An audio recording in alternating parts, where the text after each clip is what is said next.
So hello everyone, કેમ છો બધા? આઈ હોપ કે બધા મજા જ હશો. આજે છે 26મી જાન્યુઆરી, તો આપણો રજાનો દિવસ છે. તો ઘરે બેઠા બેઠા વિડીયોઝ ને બધું એડિટિંગ કરવાનું છે. મેં તમને કીધું એમ કે જે હું ઓલરેડી બ્લોગ્સ એડ કરીને શૂટ કરીને એડિટ કરીને અપલોડ કરવામાં ઓલરેડી 3 થી 4 દિવસ લેટ છું. જે બી અત્યારે અપલોડ કરું છું એ 2 દિવસ કે 3 દિવસ લેટ વ્લોગ અપલોડ કરું છું. તો એ બધા આજના દિવસની અંદર મેનેજ કરીને પૂરા કરવાના છે એની હાવ, કેમ કે આજે હોલિડે છે એટલા માટે. તો જે હું વિડીયોઝ અપલોડ કરું છું, બરાબર, અને જે મારી અત્યારની ચેનલ બનાવેલી છે એ હું જોતો મને અત્યારે એક વિચાર આવ્યો, એ હું તમારી યારે શેર કરું છું અત્યારે. જેમ કે હું આ વ્લોગ ચેનલ જે સ્ટાર્ટ કરેલી છે મેં 2026થી ચાલુ કરેલી છે, બરાબર. દેખાડું તમને.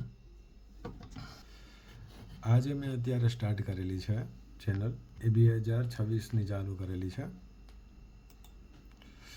આની અંદર આપણે બધા વ્લોગ શૂટ કરીને એડ કરીએ છીએ, બરાબર. આ છે સૌરભ જોશીની ચેનલ, જે સૌરભ જોશી ઓલરેડી 2019 આસપાસથી એ વિડીયોઝ બનાવીને અપલોડ કરે છે, બરાબર.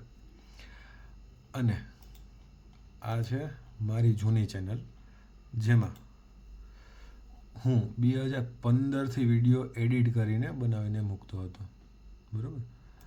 સારા એવા થોડા ઘણા વ્યૂઝ છે, બહુ કંઈ નહીં. એડિટિંગ કરીને રાખતા હતા એટલા માટે વ્યૂઝ એટલા છે, સબસ્ક્રાઈબ એટલા છે, વિડીયોઝ એટલા છે. આની અંદર વધારે હતા, થોડા ડિલીટ કરેલા છે મેં એટલા માટે.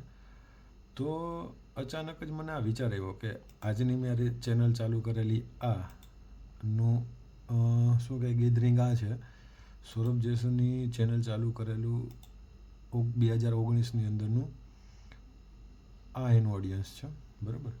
તો જો મેં 2015થી એકી હારે આ યુટ્યુબ ચેનલની ઉપર કામ કરેલું હોત, તો મે બી આપણે સૌરભ જોશીની હારોહાર તો નહીં, પણ જે બી જગ્યાએ અત્યારે છે એના કરતાં તો બેટર જગ્યાએ હોત જ.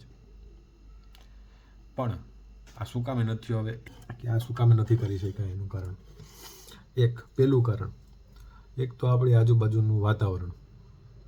2015ની અંદર મેં સ્ટાર્ટ કરેલું, મતલબ કે 2015ની આસપાસ યુટ્યુબ ન્યૂલી લોન્ચ કરેલું હતું આ બધું, શોર્ટ્સ મૂકવાનું અને વિડીયોઝ બનાવીને મૂકવાનું. અને તો ત્યારે મેં આ ચાલુ કરેલું હતું એડિટિંગ કરીને, એડ કરીને મૂકવાનું. ત્યારે આવા વ્યૂઝ હતા મારા.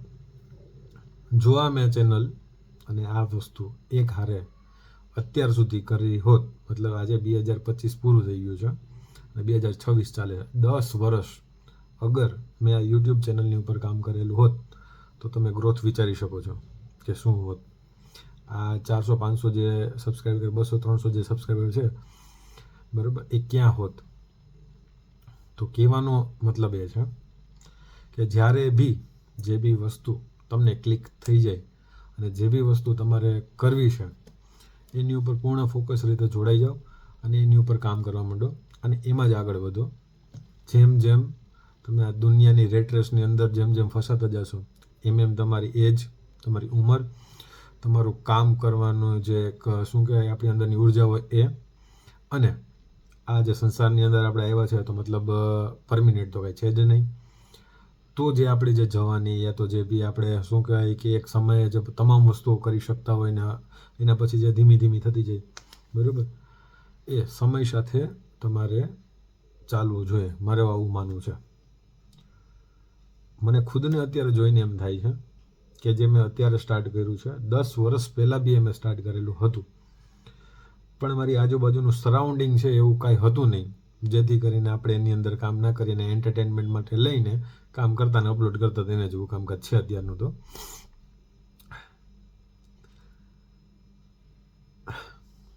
આ દુનિયાની અંદર બીજા કે એટલું તમે કરે રાખશો એટલે તમે જીવનની અંદર સક્સેસ નહીં થાવ. એ તમે લખીને રાખો.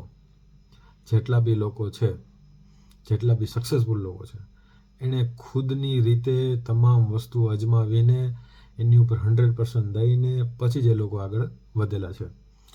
અમુકને મળી જાય છે સીધું પીરસેલું, બરાબર, તમામ લોકોને નથી મળતું.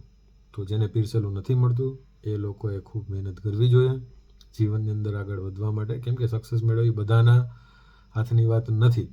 પણ એવું બી નથી કે શું કહેવાય સક્સેસ મળતી નથી. અગર તમે કન્સિસ્ટન્સીની સાથે એક હારે કોઈ બી વસ્તુ ઉપર કામ કરો છો તો તમે એમાં 100% સક્સેસફુલ થાવ છો.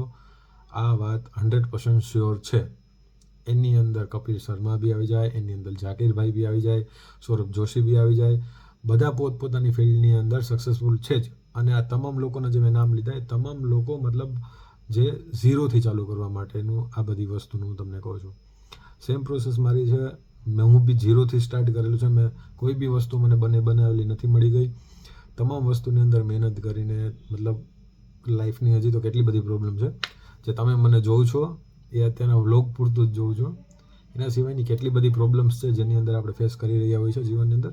પણ એ તો બધાની અલગ અલગ લાઈફની અંદર અલગ અલગ બધી વસ્તુઓ હોય છે. મેન તાત્પર્ય આખા વિડીયોની અંદરનું જ્યારે જે કરવાની વસ્તુ તમને મન થઈ જાય અને તમને ક્લિક થઈ જાય કે આ મારા માટે બનેલું છે અથવા તો હું આમાં આગળ વધી શકીશ તો તે તમે હંમેશા માટે એની ઉપર જ ફોકસ રાખીને ચાલુ કરી દો તો તમે 100% એની અંદર સક્સેસ મેળવી શકશો. બસ આજનો વિડીયો બનાવવાનો મતલબ આ જ હતો. અને જે બી છે એ તમારી સામે છે. આપણે વિડીયોઝ અપલોડ કર્યા છે, 4 શોર્ટ્સ વિડીયો અપલોડ કરેલા છે. આ જે હું અપલોડ કરું છું એ અત્યારે તો પર્સનલ હું મારી જ મતલબ ઓલા માટે બનાવું છું કે ગ્રોથ માટે કે હું 21 દિવસ સુધી આની અંદર વિડીયોઝ કન્સિસ્ટન્સીથી એડ કરીને મૂકી શકું છું કે નહીં. પણ બધા વિડીયોઝ હું અત્યારે શોર્ટ્સની અંદર મૂકું છું એટલે મારા મેન જે હોમ પેજમાં આવે એની અંદર એક જ વિડીયો દેખાશે ઇન્ટ્રોડક્શન. તો હવે એવું વિચાર્યું આપણે કે ભાઈ ઇન્ટ્રોડક્શનની હારવારના જે આપણા હોમ પેજની અંદર જે વિડીયો આવે એની અંદર કંઈક આપણે લોંગ વિડીયોઝ બનાવીને મૂકતા જઈએ. જેને બી ઇન્ટરેસ્ટ હશે એ જોશે, જેને ઇન્ટરેસ્ટ નહીં હોય ઇટ્સ ઓકે.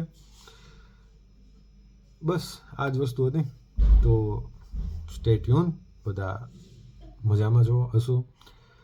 સ્ટે ટ્યુન અને મારી ચેનલને સબસ્ક્રાઈબ કરજો. અગર તમને એવું લાગે કે કંઈ વેલ્યુબલ કન્ટેન્ટ હું આપી રહ્યો છું અથવા તો લાઈફ વિશે હું થોડું ઘણું કંઈ સારું શીખવાડી રહ્યો છું અથવા તો કંઈ સમજાવી રહ્યો છું તો મારી ચેનલને સબસ્ક્રાઈબ કરજો, શેર કરજો અને તમારા મિત્ર સર્કલને ફોરવર્ડ કરજો.